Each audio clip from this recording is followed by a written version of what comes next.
Dahil ang sugatan ay ang takot kay Allah. Assalamualaikum warahmatullahi wabarakatuh. A'udzu billahi minasyaitonir rajim. Bismillah, alhamdulillah, wassalatu wassalamu ala rasulillah wa ala alihi wa sahbihi ajma'in. Allahumma taqabbal siyamana wa qiyamana innaka antas sami'ul alim.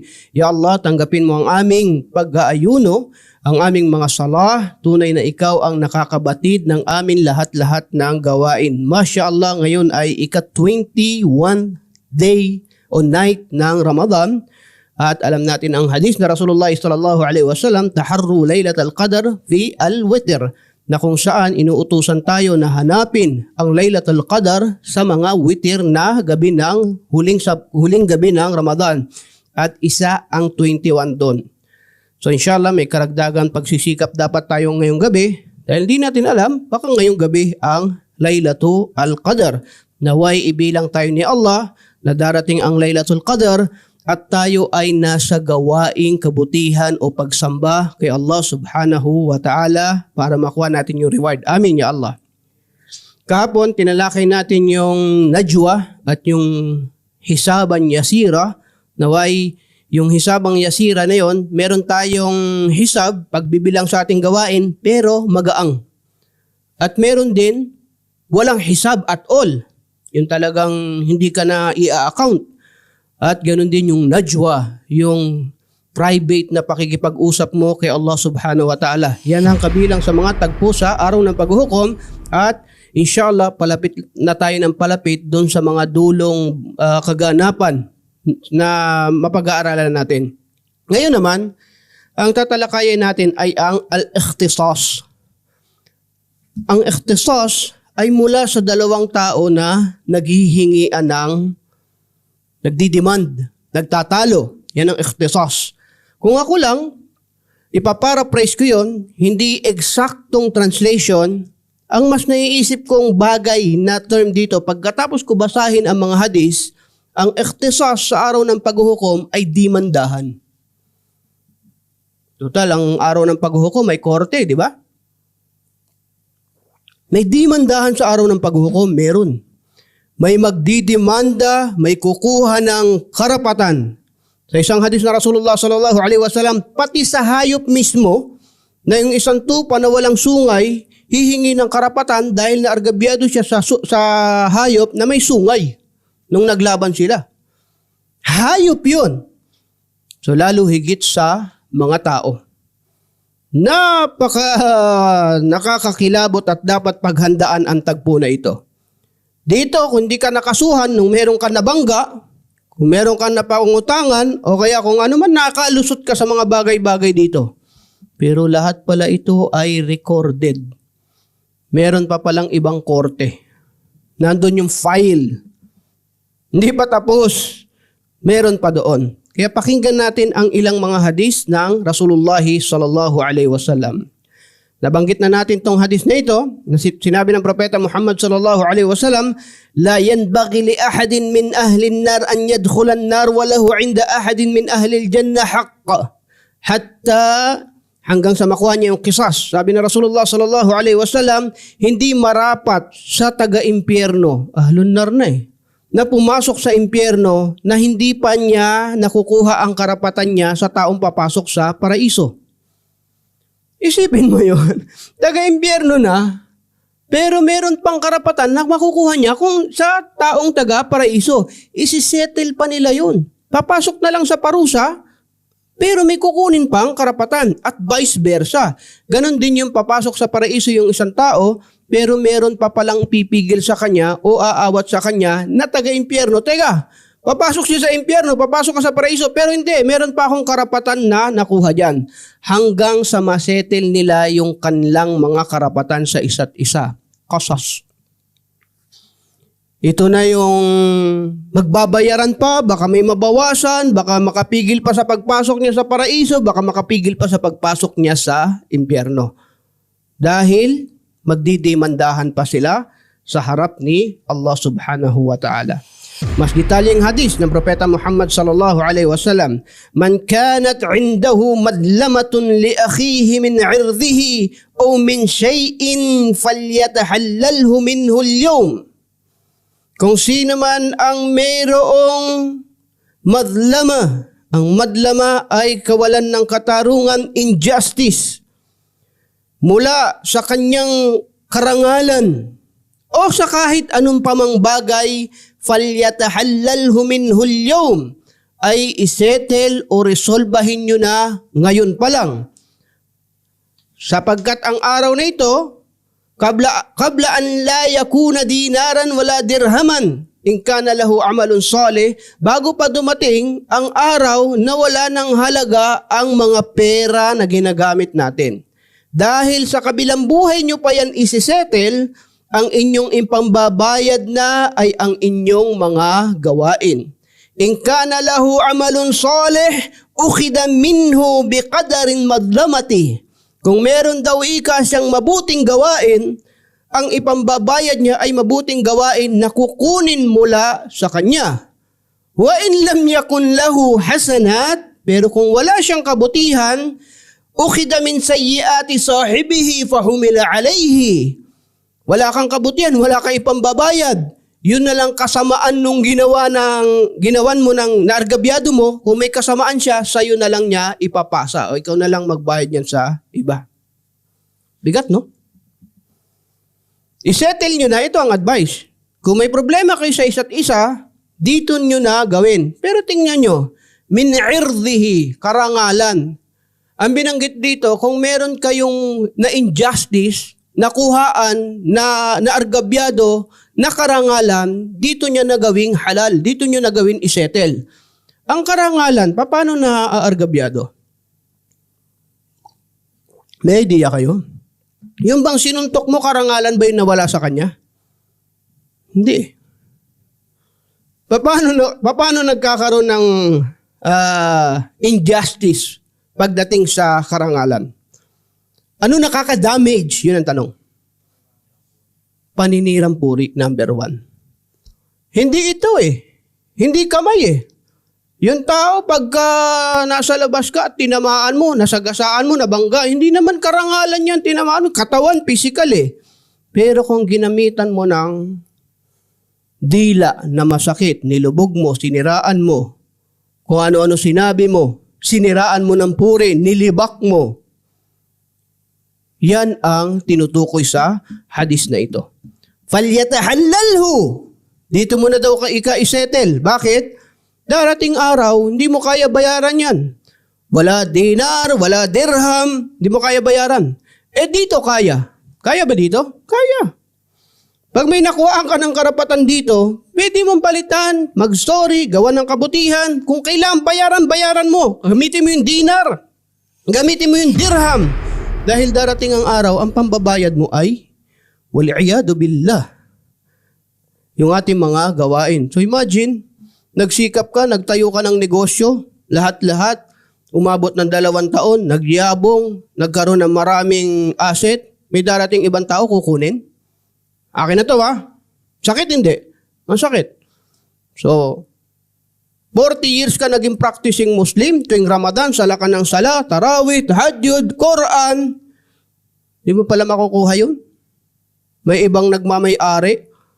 Kulang pa pambayad dahil sa dami ng siniraan natin ng karangalan. Huwag niyo muna ako i-congratulate, meron pa. Meron pa dito, marami pa. Sa hadis na Rasulullah sallallahu alaihi wasallam, atadruna manil muflis? Popular to, no? Kilala nyo ba kung sino ang bangkarote? Muflis? Al-muflisu fina man la dirhama lahu wala mata. Ya Rasulullah, ang muflis, ang bangkarote, yung walang pera, walang dinar, wala dirham, walang negosyo, lugi, walang makain, yan ang bangkarote. Faqal, innal muflisa min ummati ya'ti yawmal qiyamah bisalatin wa siyamin wa zakatin. Subhanallah. Kakagulat yung hadis, ano? Hindi yan ang muflis, ang bangkarote, ang lugi, hindi yung sinasabi niyo walang pera. Ang muflis, ang bangkarote, ay ang darating sa araw ng paghuhukom na siya ay mayroong sala. At siya ay mayroong fasting. Mas detalyado itong hadis na ito. At siya ay may zakat. Yun ang lugi. Yung may sala, may fasting, at may zakat. وَيَأْتِي قَدْ شَتَمَ هَذَا وَقَذَفَ هَذَا وَأَكَلَ مَالَ هَذَا. Pero pagdating niya sa araw ng paghuhukom, ang dami niyang pagsamba, pero minura niya si Pulan, inargabyado niya, siniraan niya, kinain niya yung pera ng taong yon, dinaya niya, niloko niya, wadarabahada, sinaktan niya yung isa na yon, fayu'ta min hada min hasanati. At ang lahat ng yan, babayaran niya. Isa-isa. May naargabyado siya dito, 3 taon na sala. Diyan. Meron siyang babayaran dito, 1 linggong fasting, ibigay niya doon. Pag magmumuni-muni ka, may tao, hindi marami sumamba. Pero mabait, mabuti. Tulad ng hadis no isang araw. Sinabi, wala siya maraming pagsamba, pero ang kabutihan niya, hindi siya nang gigipit sa mga nakautang sa kanya. So, ang basic, ini-encourage natin, magparami tayo sa pagsamba. Damihan niyo pagsamba niyo. Bakit? At umasa tayo kay Allah na tayo ay magkakagantimpala dahil sa pagsamba na ito. Pero hindi ibig sabihin na dumami yung pagsamba mo, may karapatan kang sumama ang ugali mo. At manghamak ka ng kapwa mo. Bakit? Dahil yung pagsamba na yon, dapat sabayan mo ng magandang pag-uugali, asal, pakikitungo sa kapwa mo tao para maproteksyonan yung pagsambang ginawa mo. Ang totoo, mas mahirap proteksyonan yung pagsamba kaysa gumawa ng maraming pagsamba. Kung ang ginawa mo maliit na pagsamba, eksaktong sala lang, pero hinahayaan mong nandyan siya, tanggap siya, kaysa gumawa ka ng maraming pagsamba, pero yung pagsamba na yon dahil sa mismong gawain mo, nasisira naman siya. Huwa alladhi khalaqal mauta wal hayata liyabluwakum ayyukum ahsanu amala. Si Allah subhanahu wa ta'ala naglikha ng buhay at kamatayan para makita kung sino sa inyo ang may mahusay na gawain at hindi madaming gawain. Huwag niyo akong maliin maintindihan. Maganda magparami ng pagsamba, pero kung ikukumpara yung pagsamba na marami kaysa sa konti na mahusay ang pagkakagawa, doon tayo sa quality kaysa sa quantity. Doon tayo sa quality kaysa sa quantity. Lahat ng ito ipinare-realize sa atin, na pinatitimbang sa atin kung ano mas mahalaga, marami kang ibada, marami kang amal, o mabuti ka. Saan ka pipili? Saan ka pipili? Marami kang pagsamba, zakat, sala, fasting, lahat, sadaka. Pero marami ka rin kaaway, marami ka rin inargabyado. O meron kang katamtaman, sapat na pagsamba, at insyaallah, hindi mo ginagawang makipag-away. Hindi mo ginagawang kuhain ang karapatan ng ibang tao. Wala kang inaargabyado, wala kang sinisira ang karangalan. Pili! Kaya minsan pagka madami kang sumamba, nagsala ka sa gabi ng 4 na oras, yung iba 1 oras lang nagtatahajud, ikaw 4. Sample lang to ha. Haba nun sa'yo haba ng kunot mo sakit dito. Dami. Pagkatapos ng umaga, makikita mo yung mga Muslim. May nagsisigarilyo, ordinary Muslim. Itong mga ittakullah, astagfirullah kayo lahat. Ikaw, nagsala ka kagabi, di ba? Ikaw, nagsala ka ba? Ginaganyan mo yung mga kapatid mong Muslim. Ikaw, lahat sila, maliit ang tingin mo sa kanila. Bakit? Dahil ang laki ng pagsamba mo kagabi. Lawak, ba't di niyo ako gayahin haba nagsala ko kagabi? Oh, hindi ikaw yun. Di ba? Minsan, nakikarried away ka dahil sa lakas ng pagsamba mo. O di kaya taas ng pinag-aralan mo. Tingin mo doon sa iba, makasalanan na dahil hindi nakapag-aral ng tulad ng kaalaman mo. Hindi nakapagbasa ng Quran tulad ng pagbabasa mo ng Quran, akala mo sa iba maliit na, pwede mo nang hamakin, pwede mo nang pintasan. Yun pala, ang dami mong ginagawang pagsamba, according sa hadis na ito, pambayad lang pala. Kaya ang pinakamalaking palatandaan ng kaalaman na nagmanifesto sa buhay mo, natanggap ni Allah, ay yung kaalaman, pagsamba, kasabay ng pagpapakumbaba at matutong magmahal, rumispeto sa tao. Tama ba mali? Kasi ngayon, may dahilan ka na para mag-alala. Gumawa ka pala ng qiyamul layl kagabi, 4 na oras. May dahilan ka na para maging mabuti ka kinabukasan sa mga kapwa mo. Bakit? Huwag mo naman sayangin yun. Huwag mo sayangin yun.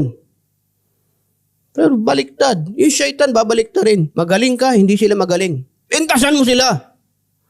Ganun ang mangyayari. Magaling ka, ang dami mong binasa na Quran. Ito mga tao to walang mga mangmang.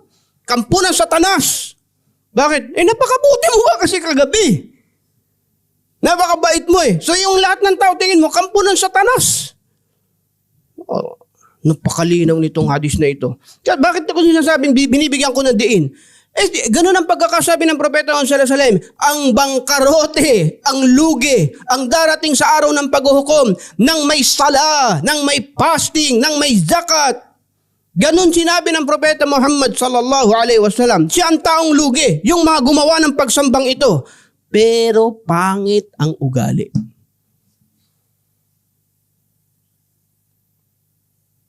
So kung ako lang, inshallah, hinihikayat ko, magparami tayo ng pagsamba. Pero ang daming pintuan ng pagsamba. Kaya yung nakikita natin na tao na mahina pagbasa ng Quran, baka sa iba siya nagugustuhan ni Allah. Hindi ba? At yung tao na hindi kaya magsadaka, baka siya ay mabuti naman sa kapwa Muslim. Tumutulong pisikal. Iba-iba. Si Khalid bin Walid, mujahid, general ng Islam. Pero hindi siya nagtuturo ng Islam katulad nila Abdullah ibn Abbas radiyallahu anhu, Salman al-Farisi na Abu Dhar na nagtatahajjud palagi, qiyam. Kasi naging busy siya saan? Sa ibang larangan, sa pagtatanggol ng Islam dahil sa dunong niya sa pakikipagdigma. Huwag natin pintasan yung iba, maliitin yung iba. Ang dami kasi kung nakikita sa hadis na ito, pero totoo, isa ito sa malaking sakit ng ummah. Dahil sa nakita nilang magaling sila sa isang bagay, yung iba maliit na, hinahamak na at nagpipintasan na tayo sa isa't isa. Kahit sino sa atin pwede mag-contribute ng kabutihan sa ummah na ito. Kahit mananahi ka lang, janitor ka lang, vulcanizer ka lang, kung ano man ang trabaho mo, kung talagang ikhlas ka at gusto mo maglingkod sa ummah na ito, hindi mo sana pinipintasan ang mga taong nakapaligid sa iyo. Hadis yan ng Rasulullah sallallahu alaihi wasallam. Okay. May mga sahaba na galing ng Habasha at tinanong sila ng Rasulullah sallallahu alaihi wasallam, ano ang natagpuan yung kakaiba doon sa Habasha? Ang sabi nila, meron po ya Rasulullah, may nakita kaming isang babae, matandang babae na asawa ng pare. Sa Habasha, yung mga Christian doon noon, Christian ay may pare pero nag-aasawa. Okay? Yung sa Abyssinian. At ang babaeng ito, ya Rasulullah, ay naglalakad at meron siyang jar.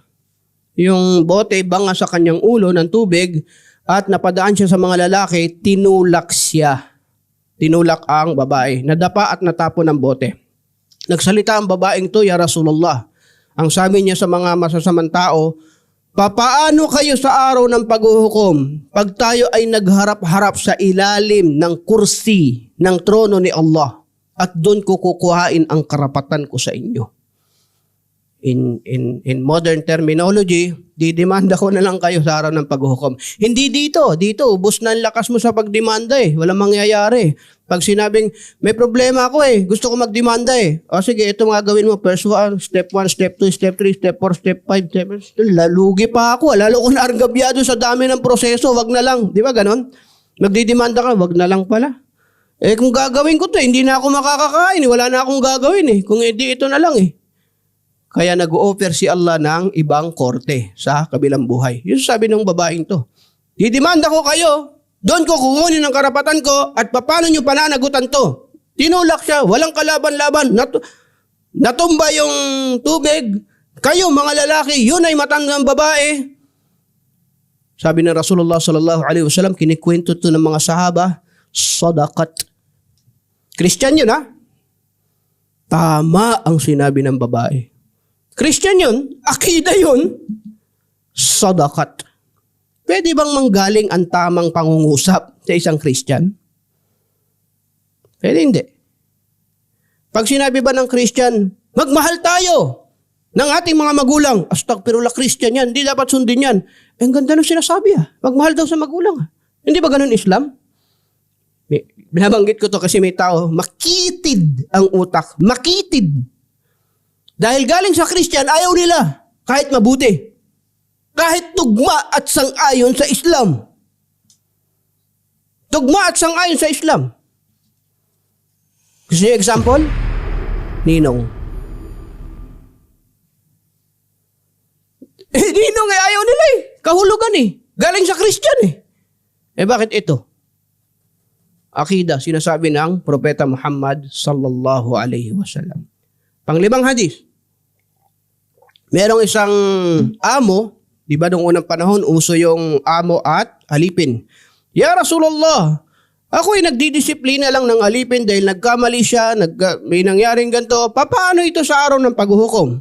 Ang pagdidisiplina mo at pagkakamali niya ay ititimbang. Kung ang pagdidisiplina mo ay sobra sa kamalian niya, mananagot ka. Nakita niyo kung ano ibig sabihin? Nasusukat lahat. Nagkamali yung isang tao, yes, may karapatan ka para siya ay disiplinahin. Pero yung pagdidisiplina mo, sumobra. Dahil may timbangan dun eh. May timbangan dun. Nasusukat lahat, sumobra. Mananagot ka dun. Ganun. Paano natin malalaman ngayon? Kung nakakasobra ka sa pagdidisiplina mo sa mga taong nakapaligid sa iyo. Paano malalaman? Binasa ng Rasulullah sallallahu alaihi wasallam ang aya, "Wa nad'al mawazin al-qist li yawm al-qiyamah fala tudlamu nafsin shay'an wa in kana mithqala habatin min khardalin ataynaha biha wa kafa bina hasibin."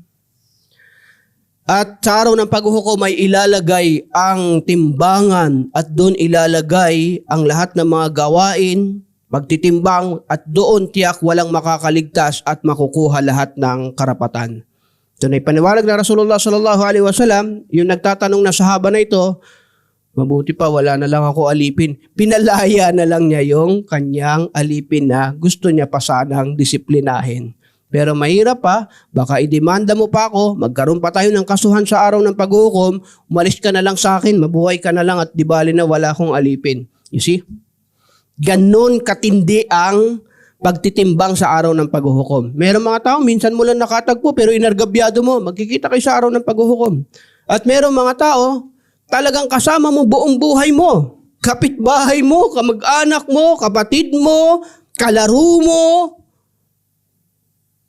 magkukuhaan rin kayo ng karapatan sa araw ng paghuhukom kung hindi kayo magkasundo sa buong buhay ninyo. At yung pagtitimbang sa araw ng paghuhukom, masyadong accurate. Masyado. Sobrang pantay. Sapagkat yun ang korte ni Allah subhanahu wa ta'ala. Kaya katakutan natin yung mang-argabyado tayo ng tao. Bakit? Sabi ni Allah subhanahu wa ta'ala, o hadis na Rasulullah sallallahu alaihi wasallam, ittaqudh dhulm fa inna dhulm dhulumat yawmul qiyamah. Matakot kayo sa injustice, pang-argabyado, dahil ito sa araw ng paghuhukom ay kadiliman para sa taong nang-argabyado. Ittaqu da'watal madlum fa inna laysa bainaha wa bainallahi hijab. Dito naman ito patungkol sa mundo at ganun din sa kabilang buhay, matakot kayo sa panalangin ng taong naargabyado sapagkat walang humaharang sa pagitan niya at sa pagitan ni Allah na kung saan ang ibig sabihin, didinggin ni Allah subhanahu wa ta'ala ang kanyang pagrereklamo. Barakallahu fikum, jazakumullahu khairan, wa sallallahu ala nabiyina Muhammadin wa ala alihi wa sahbihi ajma'in. Wassalamu alaikum warahmatullahi wabarakatuh. Tunay na pagmamahal at pagtitiis